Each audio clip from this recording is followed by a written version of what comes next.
링 비디오 https://downsub.com/ 물음표 URL 등호 https://www.youtube.com/watch 물음표 v 등호 크로이스9지24 저는 에블린 워너이고 제가 알고 있던 제 삶은 목요일 저녁에 무너졌습니다. 15년 동안 함께 해온 남편 리차드는 혼자가 아니라 그의 팔에 매달린 젊은 여성과 함께 우리 현관문으로 걸어 들어왔습니다. 그녀의 이름은 겨우 23세의 클라라였습니다. 우리 집에는 어울리지 않는 것 같았던 그 말은 주저없이 리차드가 폭탄 선언을 했습니다. 이혼합니다. 에블린 클라라는 이제 여기에서 살게 될 것입니다. 그는 내 가슴이 쿵쿵 것을 알았던 따뜻함이 없는 목소리로 선언했습니다. 내 안에 소용돌이치는 혼란 그런 이야기는 들어봤지만 내가 이 잔혹한 음모의 주인공이 될 줄은 상상도 못했어. 나를 감싸는 평온함은 평정보다 충격에 가까웠어. 진지할 수가 없어. 간신히 속삭임에 가까운 목소리로 말했어. 리차드가 이제 나에게는 낯설게 들리는 소리를 웃었다. 아 정말 진지하다 오는데 오랜만이야. 너는 그것을 보지 못했을 뿐이야. 그에게 기대어 있는 클라라가 승리의 공기로 쳐다보았어. 그는 너에게 지쳤어. 에블린 장면이 초현실적이었던 게 분명해. 나쁜 꿈 같았지만 리처드의 눈에 담긴 차가움은 너무 현실적이었다. 내가 우리 아이의 아버지와 내 삶을 공유했던 그 남자는 이제 나에게 낯선 사람이었는데 이것이 바로 당신이 그녀를 위해 우리 가족을 위해 우리 결혼을 벌이고 있는 것입니다. 씁쓸한 목소리가 물었습니다. 가족이 있는 줄 몰랐어요. 너무 극적으로 굴지 마세요. 우리가 행복한 아니었고 클라라는 당신과 달리 나를 이해하고 반박했습니다. 나는 그의 말 하나하나가 배신임을 느꼈습니다. 하지만 고통 속에서도 명료함이 자리 잡기 시작했습니다. 리차드는 자신의 본색을 보여주었고 그들은 추악하고 냉담했습니다. 당신은 한순간에 모든 것을 파괴할 의향이 있습니다. 내 목소리가 이제 더 안정적인지 질문합니다. 오 에블린 클라라보다 훨씬 더 많은 것입니다. 내 미래와 당신은 과거일 뿐이라고 리차드는 무시하며 말했습니다. 나는 보았습니다. 우리 딸이라고 할 만큼 어린 소녀가 사랑이라고 믿었던 것에 얽혀 있었지만 나는 그것이 중년의 위기였다는 것을 알았습니다. 잔인한 게임이었습니다. 괜찮다고 말했습니다. 당신이 이혼을 원한다는 충격적인 결심을 하면 당신은 그렇게 할 것입니다. 하지만 리차드 기억하세요. 이 집은 당신 집인 만큼 내 집이고 그들이 나를 지나갈 때 나는 싸우지 않고는 내려갈 수 없을 것입니다. 그들이 함께 있는 것을 보고 내가 눈이 멀었는지 깨달았지만 이것이 끝이 아니었습니다. 그것은 내 아이를 위한 나의 존엄성을 위한 싸움의 시작이었습니다. 정당하게 내 것이었던 것을 위해 다음 날은 감정이 흐려졌습니다. 내 마음은 이제 리차드의 배신에 대한 폭로로 오염되어 우리 각자의 삶에 대한 추억으로 뛰었습니다. 나는 먹을 수 없었고 클라라와 함께 있는 그와 그들의 웃음이 내 귀에 울려 퍼지는 이미지에 잠을 잘 수 없었습니다. 그러나 혼란. 계획 형태가 갖춰지기 시작했다. 나는 리처드가 무사히 떠나도록 내버려두지 않을 것이다. 이것은 단지 집이나 결혼에 관한 것이 아니라 정의에 관한 문제였다. 나는 그 사람이 자신의 결정을 후회하게 만들려고 했다. 어제 신문처럼 나를 버릴 수도 있다는 생각에 나는 후회했다. 내가 상황을 설명하는 동안 동네 최고의 이혼 변호사 무자비하게 효율적으로 알려진 사람 존슨 선생님은 세세한 부분까지 그녀의 눈을 날카롭게 바라보며 듣고 있었습니다. 리차드는 그가 당신을 대신하고 내 시계에 없는 모든 것을 가지고 떠날 수 있다고 생각합니다. 그녀는 그녀의 어조가 다음과 같이 말했습니다. 우리는 합법성에 대해 쏟은 결심을 통해 그가 클라라에게 그토록 오만하게 약속한 집의 일부는 법에 따라 내 소유였으며 그 집이 있던 땅은 오로지 내 이름으로만 아버지로부터 물려받았으며 리차드는 이에 대한 소유권을 주장할 수 없다는 것이 나를 과소평가했다는 것이 이 정보로 무장한 것이 무엇이든 나는 리차드의 배신 이후 처음으로 힘의 급증을 느꼈습니다. 나는 통제력을 느꼈습니다. 나는 그에게 상황을 뒤집을 것이고 그는 그것이 오는 것을 보지도 않을 것입니다. 존슨 양은 감옥에 갇힌 이혼 서류 초안을 작성하여 권리가 가장 중요했지만 그것은 단지 법적 싸움에 관한 것이 아니라 개인적인 문제였습니다. 리차드가 나에게 깊은 상처를 입혔고 나는 호의를 보답하려고 했습니다. 나는 계획한 집을 깨달았을 때 그의 얼굴 표정을 빨리 보고 싶었습니다. 그의 여주인에게 주는 것은 그의 생각이 아니었고 내 입술에 작은 만족스러운 미소를 가져다 주었지만 이것은 시작에 불과했습니다. 나는 리차드의 자존심이 가장 상처받은 곳을 때리려고 했습니다. 그의 자존심, 그의 걸음은 한계가 없었습니다. 이 전쟁을 시작했지만 이혼 서류에 서명하면서 끝낼 예정이었습니다. 나는 슬픔이 섞인 감정을 느꼈고 내가 끝났다고 알고 삶을 결심했지만 새로운 장이 시작되었습니다. 나는 작가이고 리차드는 단지 경고자였습니다. 내 인생의 이야기 이혼 서류를 제출한 날은 전환점이었습니다. 서류를 넘겨주면서 두려움과 설렘이 뒤섞여 가슴이 뛰었다. 이제 돌아갈 수 없는 상황이었지만 법원을 나서는 순간이었다. 나는 더 이상 리차드의 잔인한 연극의 희생자가 아니었습니다. 나는 이제 나 자신의 정의 이야기의 주인공이 되었습니다. 나중에 노치다 존슨을 만나 다음 행보에 대해 논의했습니다. 우리는 사무실에 앉아 오후 태양이 긴을 캐스팅했습니다. 내가 한때 사랑했던 남자의 몰락을 계획하는 바닥의 그림자 리차드는 더러운 에블린과 싸울 것입니다. 당신은 그것에 대비해야 합니다. 존슨 선생님은 그녀의 눈을 진지하게 경고했습니다. 나는 내 자신을 훔쳤다고 대답했지만 그가 땅에 대해 모르는 뭔가가 있습니다. 이 집은 내 아버지에게서 물려받은 내 집입니다. 존슨 양의 눈이 빛나서 모든 것이 바뀌었습니다. 우리가 그에게 수 있는 땅이 없으면 집을 소유권을 주장할 수 없습니다. 퇴거 통지 리차드와 클라라가 그들이 생각했던 집에서 퇴거 통지를 받았다는 생각 그들의 것이 씁쓸한 만족감을 가져왔다. 그것은 단순한 합법적인 조치 그 이상이었습니다. 나는 폐기되고 잊혀지지 않을 것이라는 진술이었습니다. 나는 퇴거 통지가 전달된 날 단호하게 말했습니다. 나는 리차드의 충격과 분노를 상상했습니다. 얼굴은 이것은 그의 카르마의 시작일 뿐이었습니다. 잠 못 이루는? 내가 흘린 모든 눈물에 대한 대가를 치렀지만 전투는 아직 끝나지 않았습니다. 자존심에 힘입은 리처드는 싸움 없이는 쓰러지지 않을 것입니다. 그는 나를 불신이 섞인 목소리라고 불렀습니다. 그리고 분노한 에블린 이 퇴거 통지로 대체 무슨 짓을 하고 있다고 생각하는 거야. 그는 짖었다. 그냥 내 것을 되찾았을 뿐이야. 리처드 당신 것이 아닌 것을 주기로 결정하기 전에 2번 생각했어야. 나는 차분하지만 단호한 목소리로 대답했다. 말도 안 돼. 나한테 복수하려고 이런 짓을 하는 거잖아. 그 사람이 비난한 건 복수가 아니라 리처드. 정의에 관한 거야. 결과 없이 원하는 걸 가져갈 수는 없어. 내가 반박하자 리처드는 잠시 침묵했고 나는 그 말을 거의 들을 수 있었다. 그는 내가 조용히 후퇴할 것이라고 생각하면서 나를 과소평가했지만 나는 반격하고 있었고 우리가 완전히 내 것을 얻을 때까지 멈추지 않을 예정이었습니다. 이것은 끝나지 않았습니다. 에블린 나는 마침내 싸울 것입니다. 어서 대답했지만 법은 내 편이고 전화를 끊은 후에도 물러서지 않는다는 것을 기억하십시오. 너무 오랫동안 권력의 급증을 느꼈습니다. 리차드가 우리 삶을 좌우하도록 두었지만 이제 상황이 바뀌었습니다. 합법적인 기동과 감정적 대립으로 이루어진 체스게임이 끝난 후 몇 주 동안 판사가 복무할 때까지 나는 포기하지 않을 것입니다.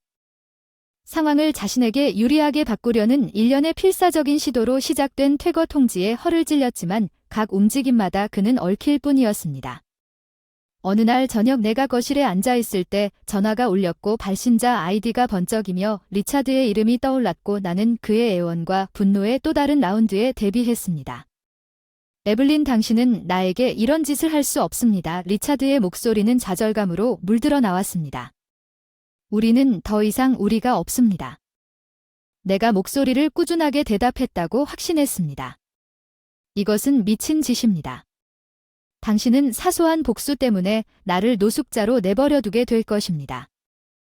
이것은 복수에 관한 것이 아닙니다, 리차드. 그것은 당신의 행동에 따른 결과에 관한 것이며 이제 당신은 그것을 직면하고 있습니다. 리차드의 목소리는 거의 간청할 정도로 부드러워졌습니다. 에블린, 제발 이것에 대해 이야기하자. 옛날을 위해 정리할 수 있습니다. 나는 옛날을 위해 거의 웃을 뻔했습니다. 우리가 세월은 어려울 때 거래할 수 있는 증표에 불과했고 정리할 것이 아무것도 남지 않았습니다. 리차드, 당신은 당신의 선택을 했고 이제 당신은 그들과 함께 살고 있습니다. 이걸 즐기고 있지 않니? 내가 고통받는 걸 보는 게 아니지? 즐거움이 아니라 정의에 관한 거야, 리처드. 모든 행동에는 결과가 있다는 걸 이해해야 해. 그리고 이건 내 행동이야. 내가 잠시 멈췄어. 그가 대답하기 전에 전화를 끊었어.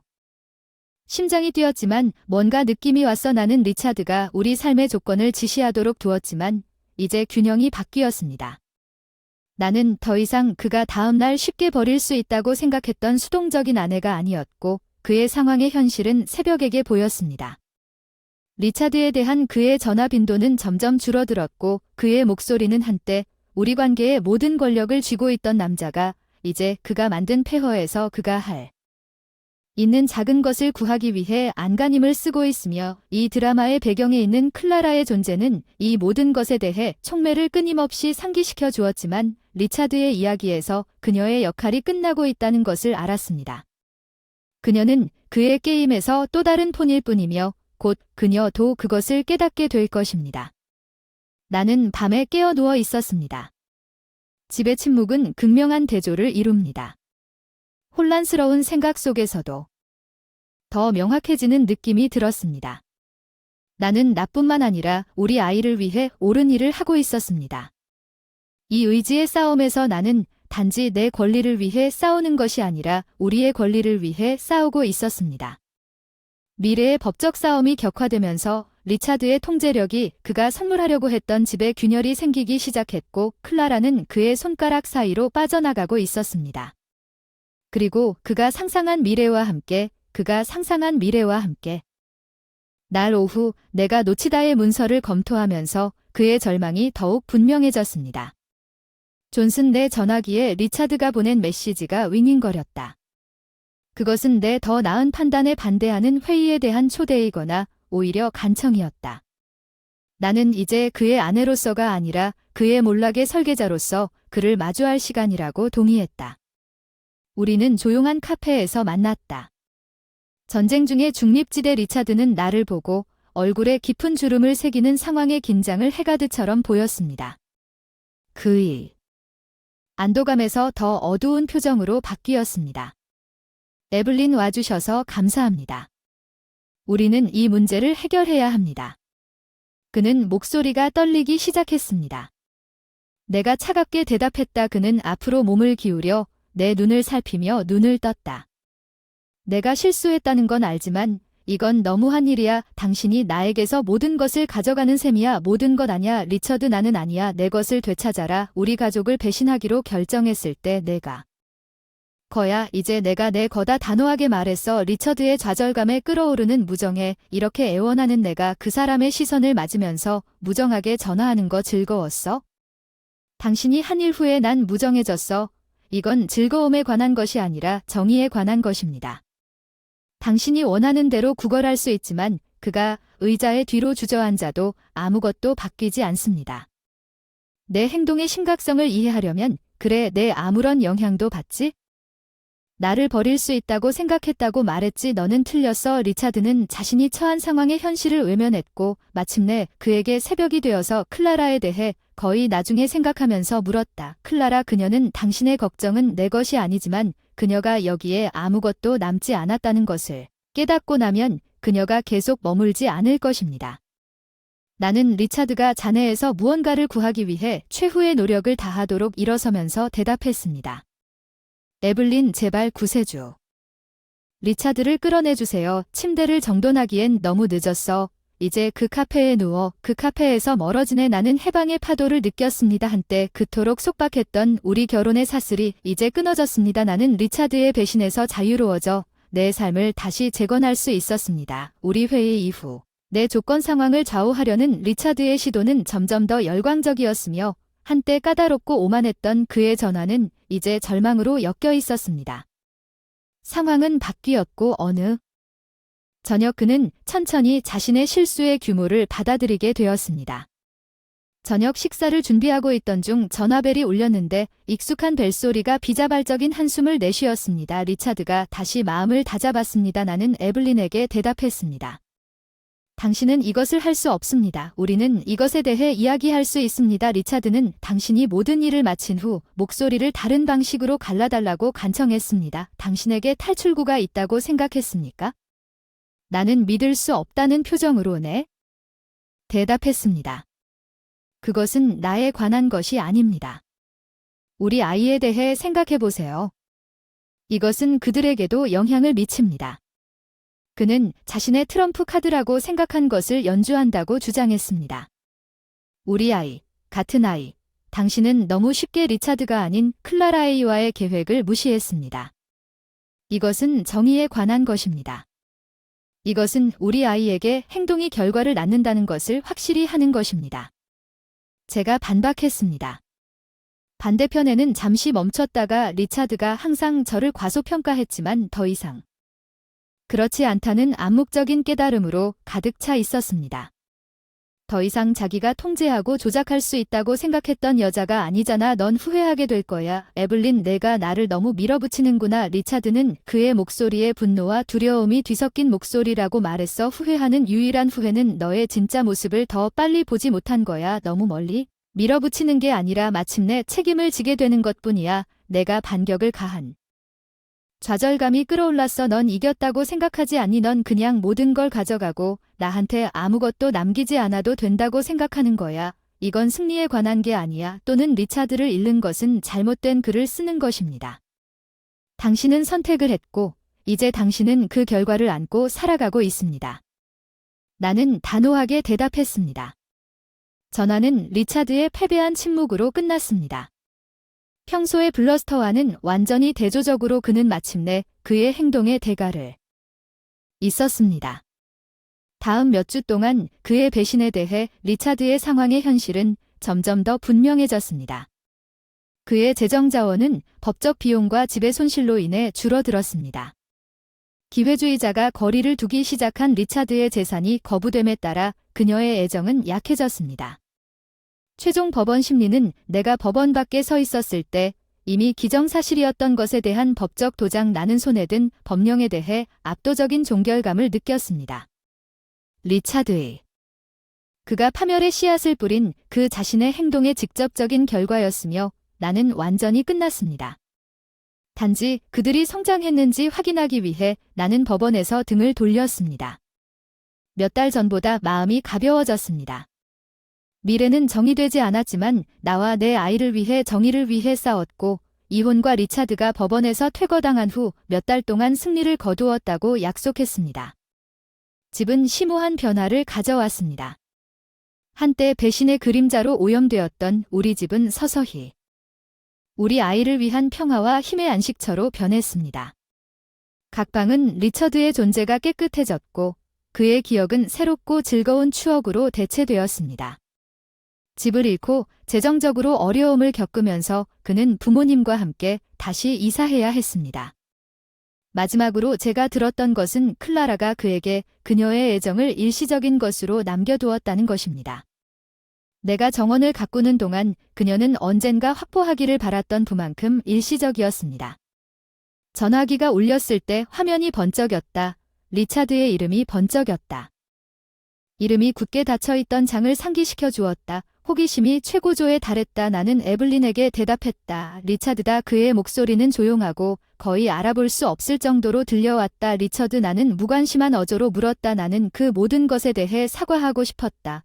그 사람이 사과하기 어려울 것 같은 그 말은 과거를 바꾸지 마. 리처드. 그들은 상처를 되돌리지도 않아. 나는 침착하게 대답했고 그 사람이 내가 모든 것을 인정했다는 걸 알아요. 에블린, 클라라가 떠났어요. 나는 부모님과 함께 살고 있어요. 당신이 한 일이 바닥을 쳤다. 리차드, 당신은 그런 선택을 했습니다. 나는 분명히 말했지만 반대편에는 큰 한숨이 있었습니다. 알아요. 나는 단지 당신이 알아야 한다고 생각했습니다. 나는 그것을 후회합니다. 에블린, 나는 그의 모든 말을 후회합니다. 후회가 담긴 말은 가져오지 않았습니다. 한때 그들이 죽는다고 생각했던 만족감은 너무나 많은 고통을 안겨준 한 장이 끝났다는 느낌이 들었습니다. 당신의 후회는 리처드와 함께 사는 것에 대한 당신의 몫입니다. 나는 계속 나아갔습니다. 당신도 똑같이 하라고 제안합니다. 내가 말한 것과 같습니다. 대화를 끝낼 준비가 되었습니다. 에블린, 저는 시작했지만 더 이상 할 말이 없습니다. 리차드, 안녕이라고 말하고 전화를 끊고 전화기를 치우고 정원으로 돌아섰습니다. 평화의 느낌이 나를 덮쳤습니다. 과거는 내 뒤에 있었고 앞에 있었습니다. 가능성으로 가득 찬 삶내 있었습니다.